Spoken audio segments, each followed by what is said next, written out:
regarding this incredible failure that has been, as it's been described by your guest, I think we live in different worlds. I wouldn't call this an incredible failure. Iran has no air defenses because they were destroyed by the Israeli Air Force, several months ago, which is to say that the Israeli airplanes and other weapons had complete control over the skies of the entire country. And not one single airplane was shot down. Okay, let's keep that in mind for context. Now, regarding the actual damage done by this several days of engagement, we don't know that. We simply don't know that. And therefore, any speculation, including leaks that have appeared from the Defense Intelligence Agency here in Washington, where I live, are completely preliminary. Well, I think it's clear that the information partially comes from his great leader, Trump, who said, especially during the last 2 days of the war, that the Iranians were battering the Israeli regime. Trump just said that literally hours ago. I've tweeted it. You can't hide the words of Trump.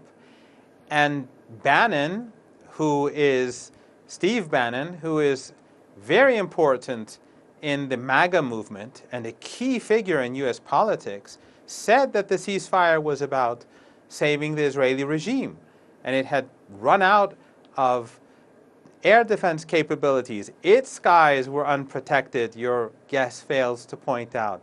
And that the Iranians were battering the regime day and night, which your guest, again, fails to mention. Many people say different things. We happen to be a democracy here, right? Where different people say different things.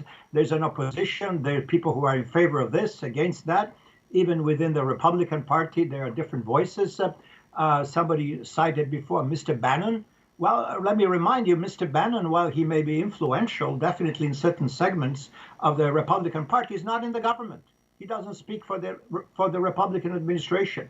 The people in charge, like them or not, are Mr. Trump, the Secretary of State, Mr. Rubio, the Secretary of Defense, Mr. Hegson. That's it, not Mr. Bannon. So keep that in context. Yes.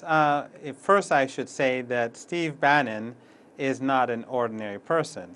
Regardless of the question of whether the United States is a democracy, in which it is definitely not, and we see how support for Palestine has become an issue where people go to jail, they lose their jobs, they get expelled from the country. That aside, but Steve Bannon actually was the first person in the United States to say that the United States strike on Iran was imminent. So he had inside information. Before the U.S. strike was carried out, he said that we're on the verge of an attack. So I tweeted that, and that tweet of mine exists. Anyone can go to my tweet and see what Bannon said before the U.S. strike.